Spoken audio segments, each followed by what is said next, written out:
Jenny Kleeman travelled along the Mediterranean coast to investigate a threat to some of the country's spectacular historical treasures.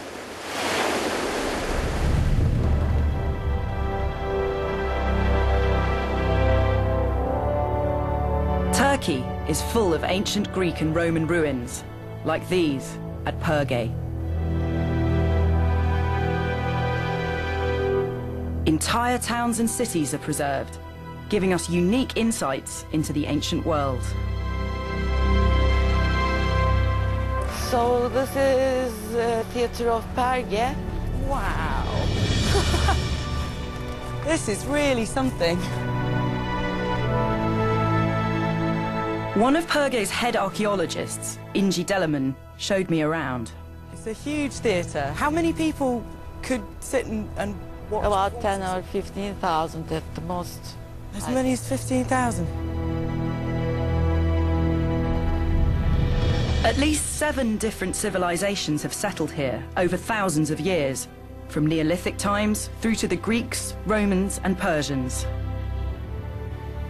Archaeologists are only just beginning to piece together their stories. But it's not easy when some of the most important artifacts, which have lain undisturbed for centuries, seem to be slipping through their fingers.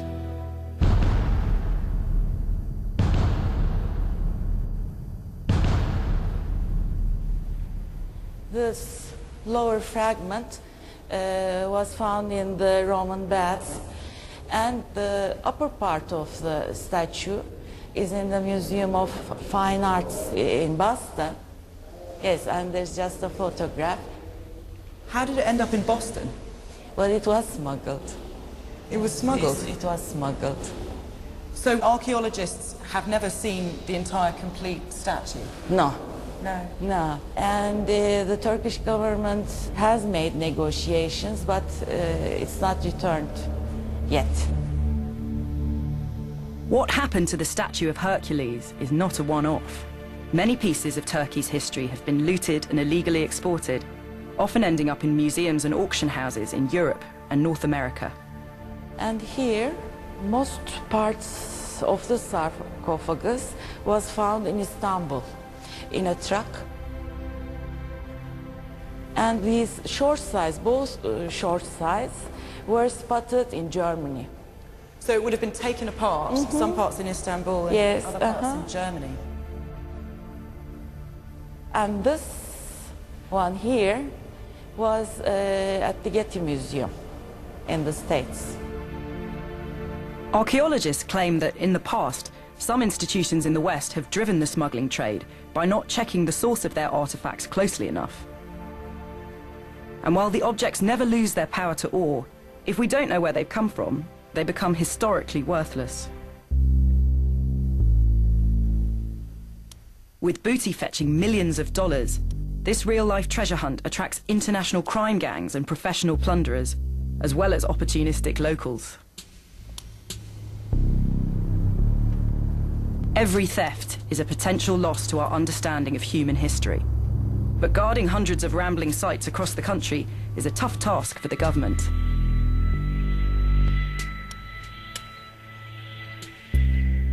Ibrahim Çoban's job is to stop Perge's most valuable tombs from being raided.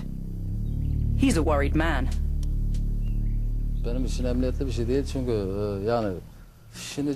This is a dangerous job. My life's at risk. The looters don't come empty-handed. They're armed. I don't have anything. Do you think there's a lot of looting going on around Perge? Yes, it's happened before. For example, my own cousin's involved in this. His house is just there.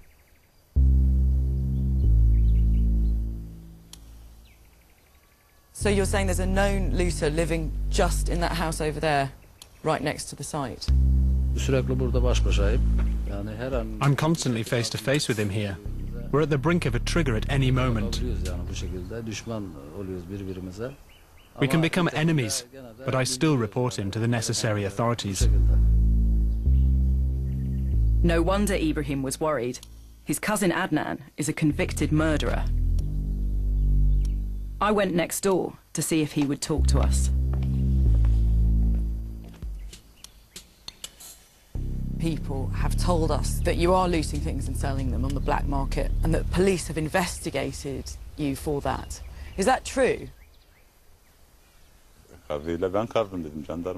I told the police I'd been digging. If you say you didn't do it, you get a bigger punishment. You can't fool the judge. But Adnan denies he was digging for profit. So why would you dig, if not to sell? I was curious. I dug. He took me to see where his curiosity had paid off. And you can't help but think that underneath every mound here there might be something.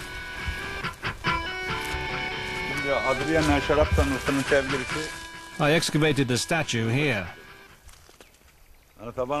And another piece of it should be buried over there somewhere. It was just under 3 meters in height and weighed 3 tons. In this case, Adnan handed over the huge statue to the local museum, but the reward money wasn't to his satisfaction. They gave me 100 lira. I went to dinner with 3 friends and it wasn't enough to cover the meal. I had to pay from my own pocket. But if you know that there are people who are prepared to buy this sort of thing from you, isn't it tempting when you find something that big to sell it to them? It is. But I don't do that right now. If I wanted, I could sell it in the most beautiful way. It wouldn't be a problem.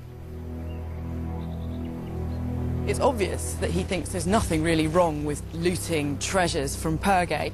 And as long as there are people who share the same belief, Turkey's history is going to be plundered for profit.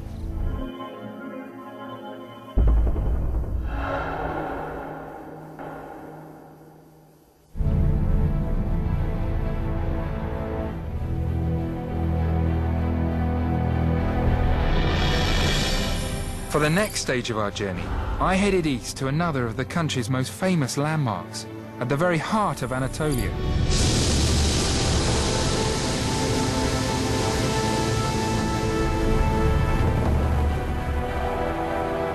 Turkey is a country full of surprises, but the skyline of Cappadocia has to rate as one of the most incredible.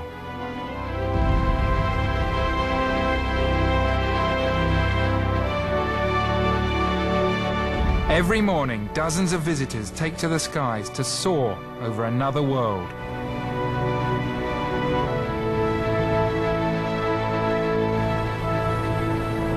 It's an amazing landscape around us.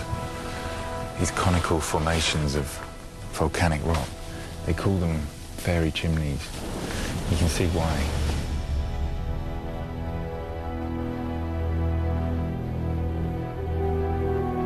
It's a magical, prehistoric place, where early residents made their very own fairy tale homes. You can see there's a cave down there that's been hollowed out over there, if you can just make it out. The blackness in the rock. Humans first started carving out these homes thousands of years ago. And there are still communities of cave dwellers living in this area. This is my grandparents' property, and we take over from my grandparents, and now my parents are using there. Ah. Rafiq Chifchi, who now runs a local restaurant, grew up in these caves. And he's my father. His name is Hassan. Lovely to meet you, Hassan. Hello. Hello. My mother. And my wife, Aisha. All right. This is beautiful. So this is the main bedroom in the house, is that right? Yes, yes. Your roots, where your family is from, is very much from the caves, but you live in a house now. Yeah, I do, but the reason is, I mean, my wife, she's a modern lady, you understand? Your wife is? Yeah, right. my wife is a modern lady. For her, is living in a cave is a bit, you know, funny, because she didn't grow up here. Do you miss living in the caves? Yeah, of course I do, because if you say, why, I grew up here. I used to climb around these rocks like a fox. In that time I was a kid.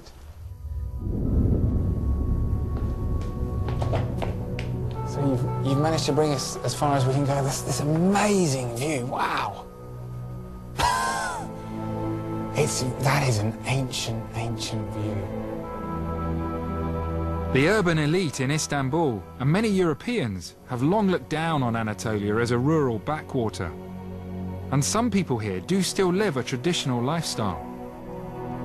But things are changing.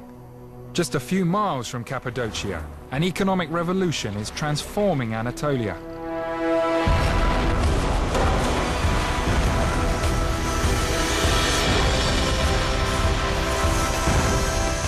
Towns in the area have been turned into billion-dollar export centers. They call them Anatolian tigers.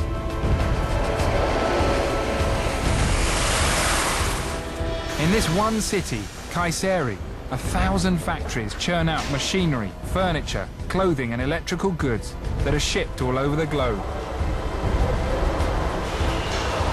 Look at the size of this place. Your factory is huge. Over 20 years, Mehmet Feliz has built his family's refrigeration firm into a $15 million business with customers in 50 countries. Why do you think businesses in Kayseri have been so successful? Kayseri people are really very devoted to their religion. It's a community which really lives their Islamic values. If the businessman is a good Muslim, it definitely affects his business life. Kayseri businessmen invest a lot into their businesses. They don't really spend money on superfluous things. Mehmet might be a devout Muslim, but he's now one of the world's largest suppliers of hotel minibars. Because you are a conservative Muslim, do you think there's any irony in the fact that you're manufacturing minibars? I don't think there's an irony. I don't really care what's cooled in here. My job is to produce coolers.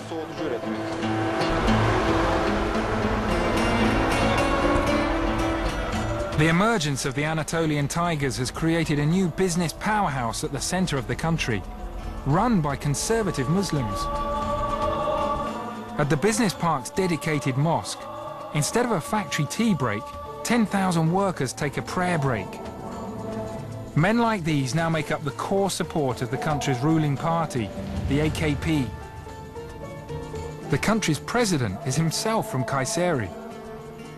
But even with a pro-Islamic party in government, conservative Muslims aren't having it all their own way.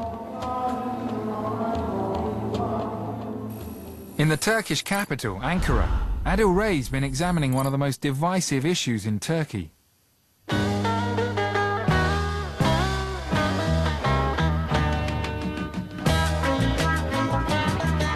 Mercan Yücel is in her final year at one of Turkey's top universities. She's shopping for back-to-school essentials. How do you decide what kind of hairstyle is then appropriate? We don't prefer these ones or these ones because it's very fashionable. So, too fashionable. We don't need fashion. Too trendy. Yeah. Yeah. Okay. We don't need to seem beautiful. So you're looking for the ugliest wig? Yes. Yeah. Mercan's a devout Muslim. She considers a headscarf a vital part of her outfit. But because it's seen as a religious symbol under Turkey's secular constitution, she's not allowed in university buildings while wearing it. So she's going to bizarre lengths to get around this ban. So Mercan, tell me why have you chosen this particular wig? Because this is long and this will hide my scarf. This will satisfy the university. So it's a simple case, if you don't put this on now, you can't get a university education? Yes, that's true. That must be a really difficult thing to do. Yes, yes. You feel like a clown. The ban on headscarves is the most powerful symbol of the struggle between conservative Muslims and secularists for the very soul of Turkey. The pro-Islamic government tried to reverse it and was overruled by the secular courts. The ban means many devout women like Mercan feel they're being denied an education. Jenny Kleeman travelled along the Mediterranean coast to investigate a threat to some of the country's spectacular historical treasures.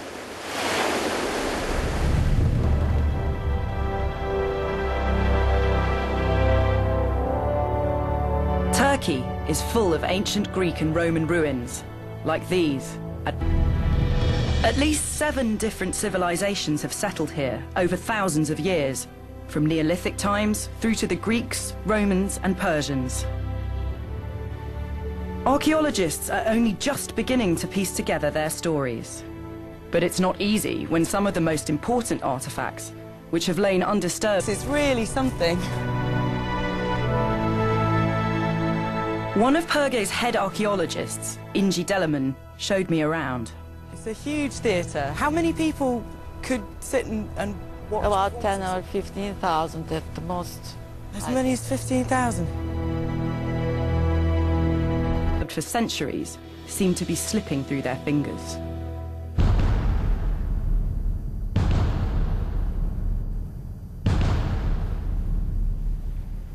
This lower fragment was found in the Roman baths, and the upper part of the statue. Perge. Entire towns and cities are preserved, giving us unique insights into the ancient world. So this is the theater of Perge. Wow!